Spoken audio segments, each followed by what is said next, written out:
What's up, everyone? Welcome to the Twice Over Film Club. I'm your host, Faraz. Today, we're previewing The Green Knight. This episode has no spoilers, so keep listening to get our initial thoughts, our tallies, and then go and watch this film this week. Our discussion on the movie comes out next week. As always, follow us at the Twice Over on all the socials to keep up with us on our watch list. And if you got any movie suggestions for us, just hit us up there and let us know. Also, a small favor to ask, whatever app you're using to listen to our podcast, leave us a rating. That really helps us out. Okay, so for this one, it's myself, Fahad, and Yusuf. Fahad and Yusuf, what's up, guys? It's been a while. Hey, what's up, Raz? It's good to be back in my closet recording. I'm in a new place recording. That's why it's been so long. Well, congratulations to you. No, I actually mean that. I don't know why I said that sarcastically, but sarcastic. You should be very happy. You're very familiar with the area. It's my hood. I love it. I love it. For this podcast, we all watched this movie, right? The Green Knight. Yeah. This is the first movie I've watched in like 2-3 months. This is the first movie we've recorded in 3-4 months, maybe. Yes. So yeah. So it's been a. I think I did watch one movie in between, but it was like a casual watch with like other people around, and it was kind of on in the background. So this is like really my first movie since The Father, I think. Yeah. Did you guys?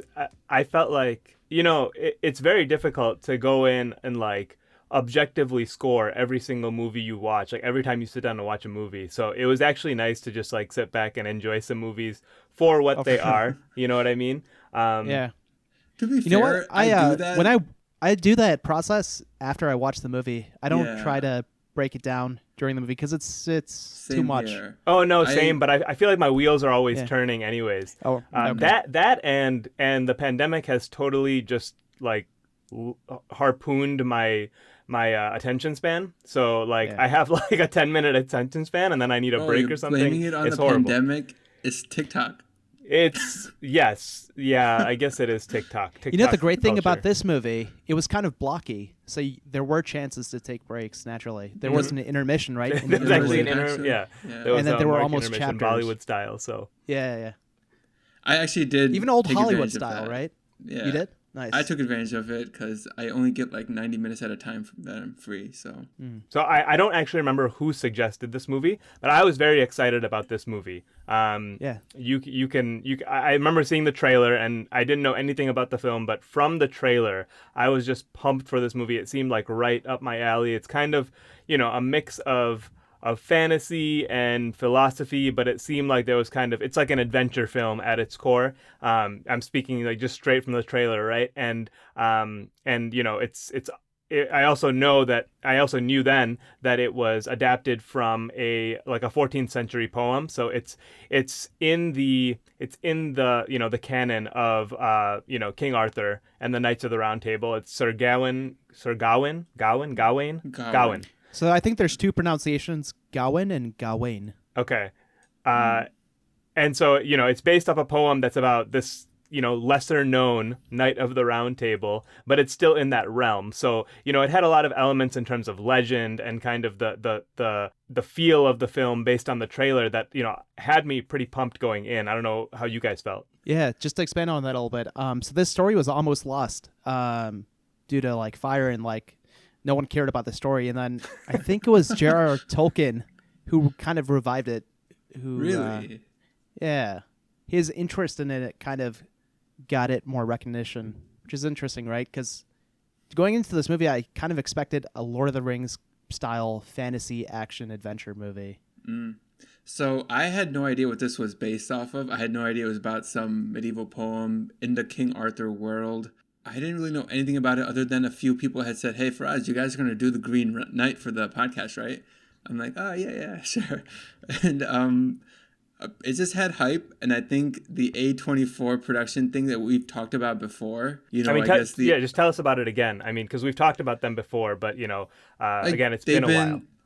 I feel like they're darlings of, like, the indie movie, right? And film nerds seem to like hold most of their movies in high regard, and like to be fair, they so we do, right? Huh? Yeah, so did we. So we do, yeah.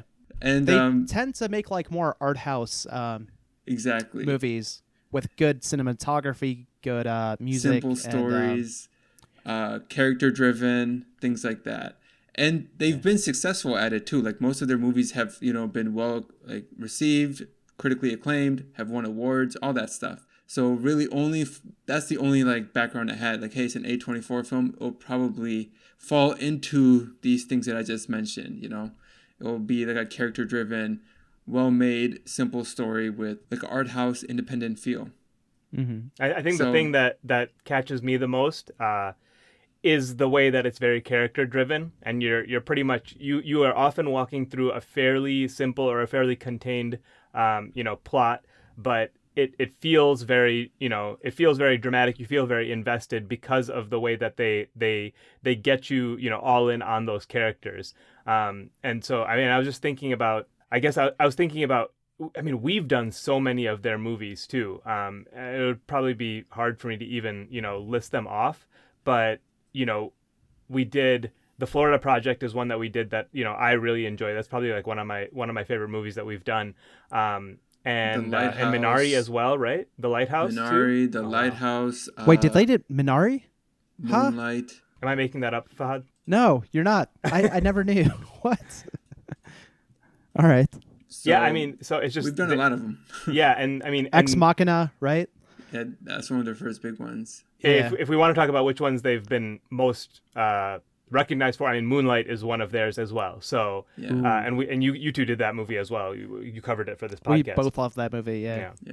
So, basically, it's not that I really care a lot about production companies ever, but I've just started to notice a pattern that every time they show up, I generally like the film, and sometimes I really, really like it. So, I'm not a person that puts a lot of stock into production company, which one, who's producing it, where's it coming from, never. But specifically with A24, I've just, I've noticed a pattern. Yeah, so let's talk about this director, David Lowery.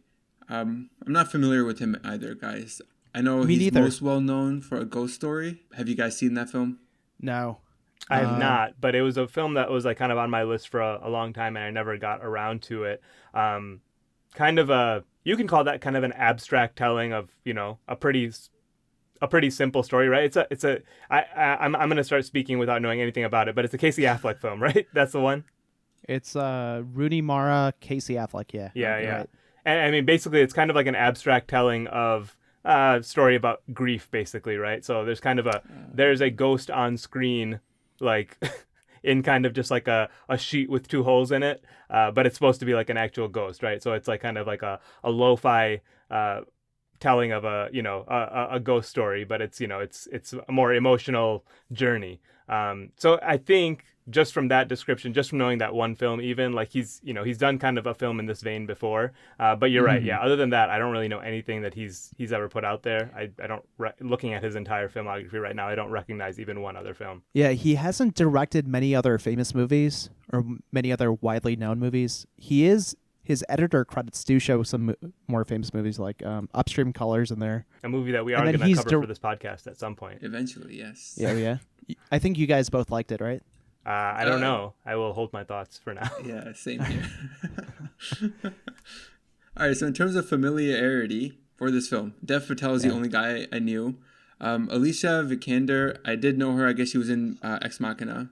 Yeah. Just mentioned that, She's right? pretty famous. Yeah. But like we said, it's a character study, or not character study, it's a character-driven story, and that one character that you're following is Dev Patel, who's playing Gawain. Should we just agree on a pronunciation? Gawain? Gawain or Gawain? Either one's fine. In the story or in the movie, they say Gawain. Yeah, the movie they say except Gawain. for King Arthur, who's like, "Hey, Garwin." Yeah, I definitely heard that R, right? It was like but a isn't that R. part of the accent? Yeah, I think it was just part of the accent. But I think it's it complicated the issue for me. Gawain.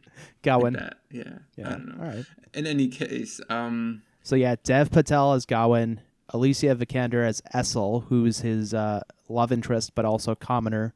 Joel Edgerton, right, is also in this film. I don't know if you guys know him from anything. I feel like I recognize him, but I don't know him, in any great depth. I know he's been in a few Star Wars, roles. So I think that's where I recognize kind of his face from, but that's kind of about it for me. Yeah, he doesn't play too many leading roles, but he's an excellent second or third man. Second, yeah, exactly. All right, guys. So we kind of talked about our expectations with the film and what we thought we were getting when we were going in. Let's see how we quantified that with our scores. All right, with the narrative, I gave it a 55. I gave it a 50. I gave it a 40. Wow. We're kind of all on the same page. Pretty low on the narrative. We agree that it's pretty low. Yeah, buddy. Writing, I give it a 75. I gave it a 70. I'm at an 80. Okay. All right, acting, I gave it a 90. An 85 for me.